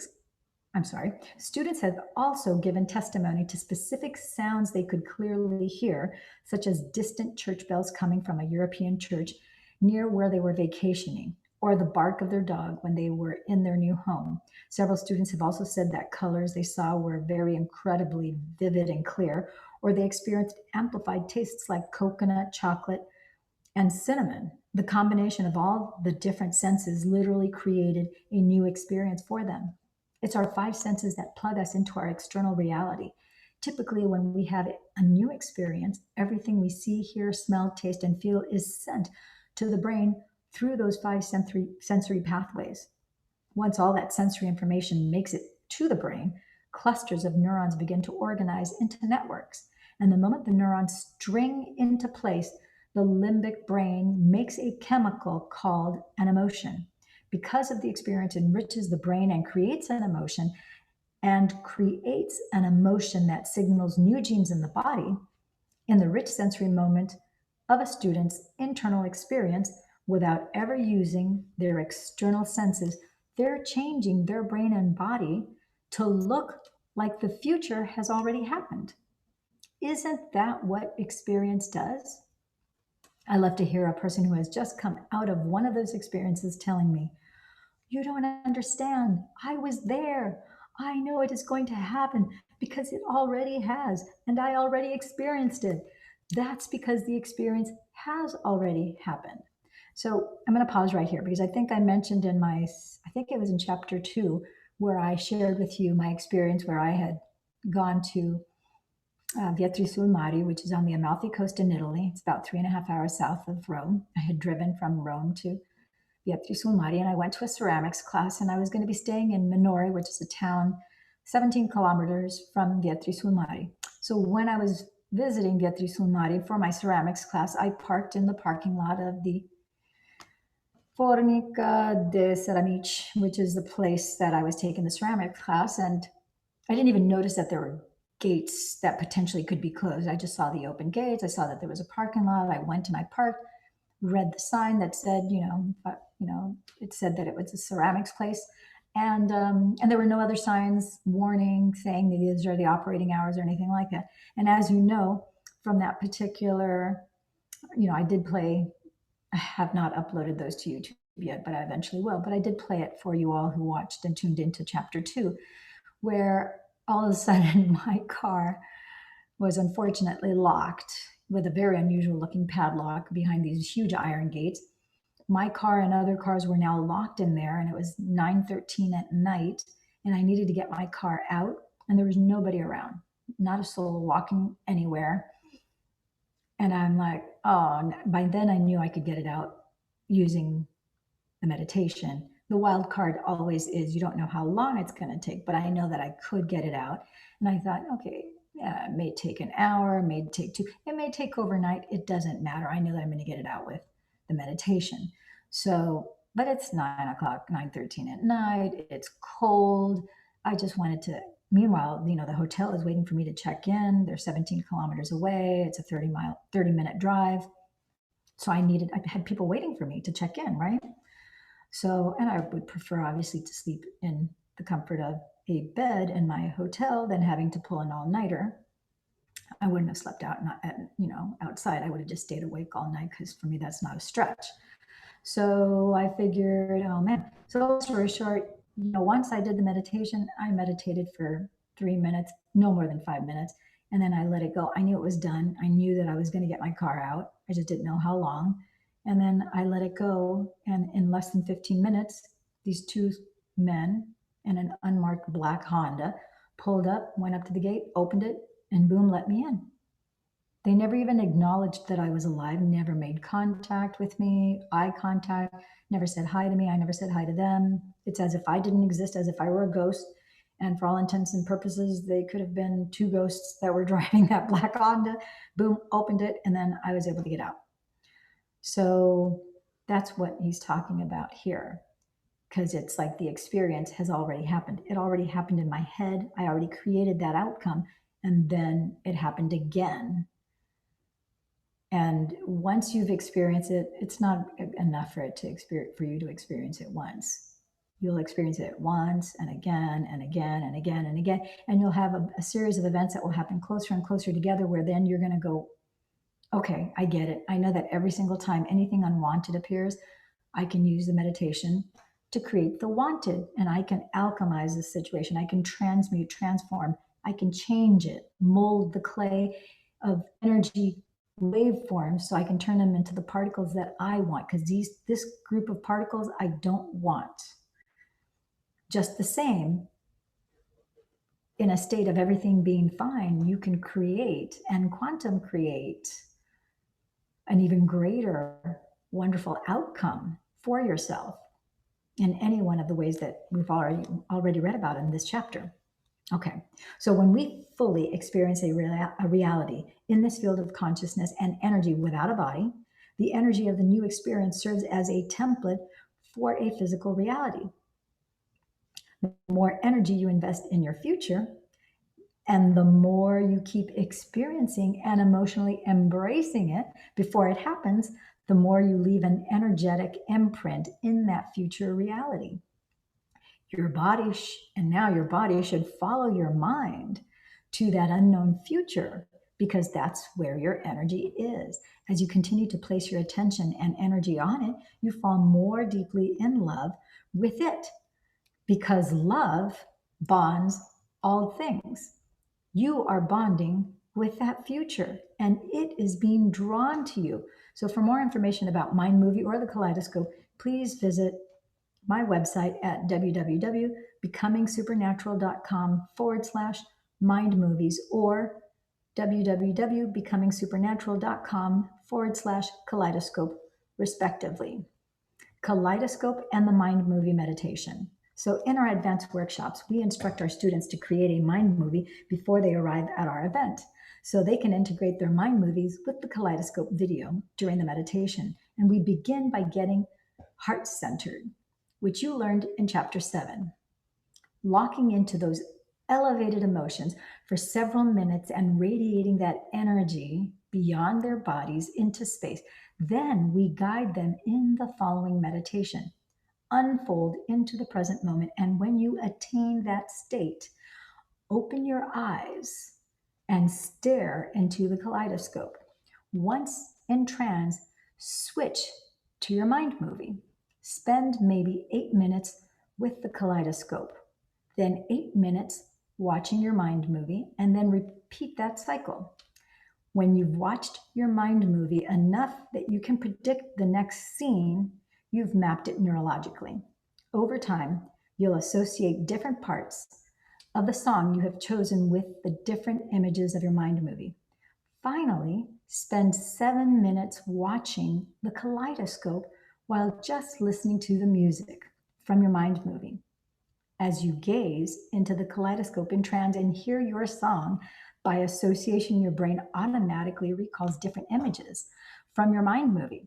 This causes you to further remember your future biologically, automatically, and repeatedly, firing and wiring neural networks. Now your brain is being programmed to look like the new future has already happened, while the emotions are signaling new genes to biologically change your body in preparation for your new future. Watch the kaleidoscope in tandem with your mind movie every day for a month, or at least try to watch your mind movie twice daily, as soon as you wake up and right before you go to sleep. You might even want to keep a journal to record all the wonderfully unexpected adventures and serendipitous happenings that, as you look back, you will see as points on a map that lead you to manifesting this future. Consider creating several mind movies, one for health and wellness, for example, and another for romance, relationships, wealth. So I would love to invite you guys to, especially you, the person who's watching this video at this very time and moment, thank you for tuning in. I want to engage you and invite you to follow the instructions in chapter 8 and to create a mind movie and to keep a journal for the next 30 days. We are just 50% into the book. There are very specific instructions, easy peasy to follow instructions. And I want to say, if you don't want to purchase the whole mind movie thing, there are mind movies on YouTube that are generic that you can use that work equally as well. So you can do either or. You know, I prefer to do my own mind movie, so it has specifically things that are very tailored. And I'm very specific when I write down my goals and so forth and the things that I want. I'm very, very specific. And so I like my mind movie to be specific and custom tailored to me. But the generic ones work just as well. There's a good number. If you need instruction on that, if you just put comments below and you want me to direct you to several of the mind movies, I believe I have them. Some of them are bookmarked already under the Dr. Joe playlist on Love and Money Secrets TV. But if not, I can send them to you as well. So you just put something in the comments below that you're interested in that, and I'll send it to you. And then you can start to watch the mind movies every morning, every night before you go to sleep. You can get the kaleidoscope from Dr. Joe's website. Just go to his website and you can get that. And then you can start to up your practice with these new things and just keep a little journal.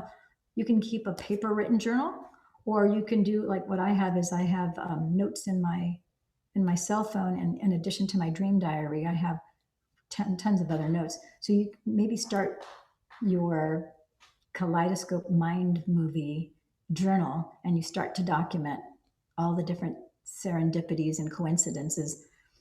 I keep mine, I have, my notes are more for all the serendipities and God incidences. I've been keeping track of my coincidences and God incidences for several years now, because that goes hand in hand with another book that I'm writing called God Incidences.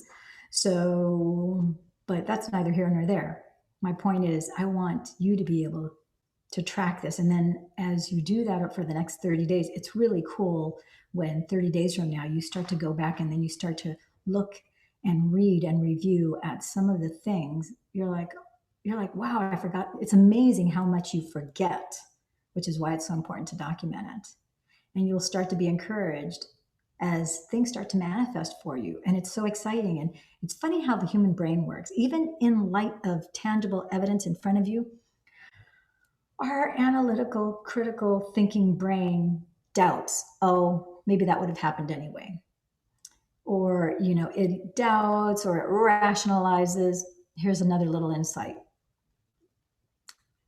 There's, again, more clues in language. When you rationalize, you feed a ration of lies to yourself. That's what rationalizing means. You're rationing out lies. It's better to realize, to make things real.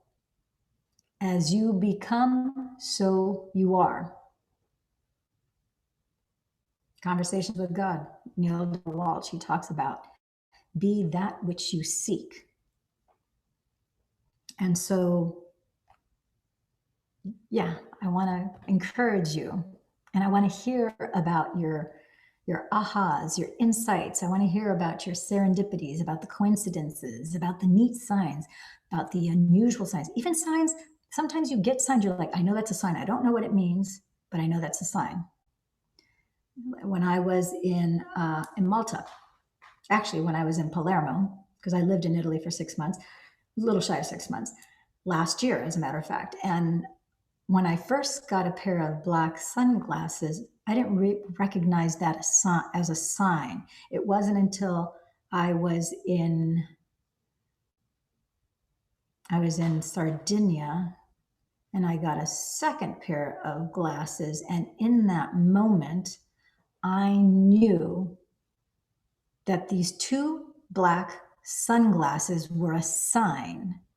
And I said, whoa, as soon as I got the next pair of sunglasses, I go, those look almost identical in style to the first pair of sunglasses. They were the exact same shade of black, almost the exact same style. And I said, oh, this is a sign. The first pair of glasses and the second pair of glasses were a sign. But in that moment that I received the second pair, I now was aware that those black sunglasses were a sign. I knew that it was a sign that I was on the right track, but I knew that there was a greater meaning. So I figured, okay, I'm going to have to deal with this later tonight, because I was in the midst of recovering a lost phone at that point. So that later was revealed to me, and all I did was, when I got back then to my room, to my apartment, I sat down, and as I began my meditation, I'm like, okay, divine, the great creator, what's this all about? What's with the two sunglasses? And I'm like, what's with the two sunglasses? I had just bought a pair of sunglasses in Colorado while I was on a business trip and vacationing over there before I came to Italy.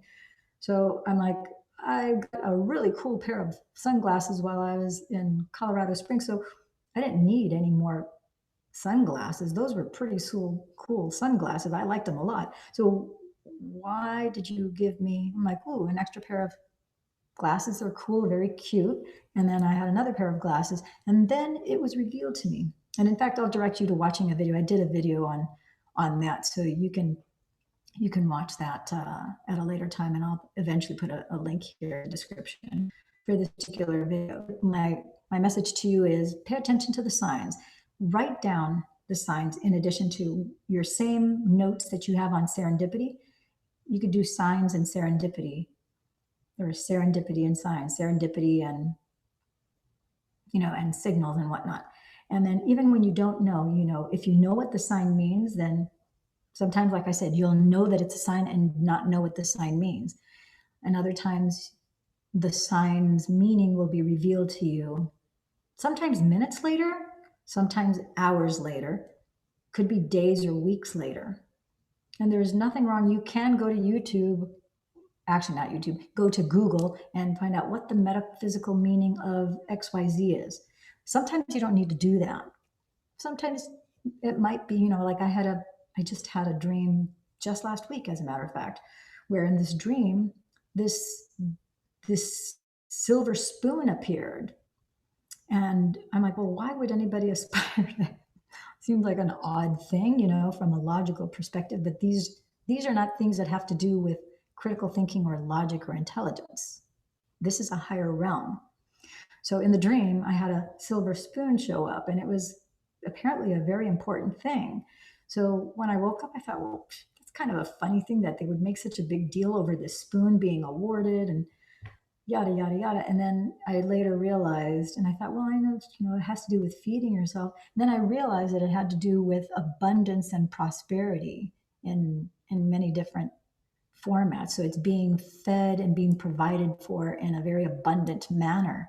And I thought, well, heck yeah, that's a cool sign. So I'm like, okay, I felt really good about that. I was like, it was a lucid dream. So then afterwards, it was like, oh yeah, as that realization came to being, I thought that was pretty cool. So that's it for now. We are officially a little bit over the 50% mark of becoming supernatural. Congratulations. In less than 10 days, you have gotten eight chapters done. We have just finished this chapter, and thank you for tuning in, tapping in, turning on, and be sure to hit like right now. That would be nice. Like, share this with somebody that you know that might be interested in becoming supernatural. Hit that bell button so that you're notified as soon as this video is uploaded to Love and Money Secrets TV. We will have the more polished edited version on Love and Money Secrets TV. And until then, oh, and of course, subscribe. Please do subscribe if you're into that kind of sort of thing. And I do love and appreciate you all. And thank you for joining us today. So, ciao for now.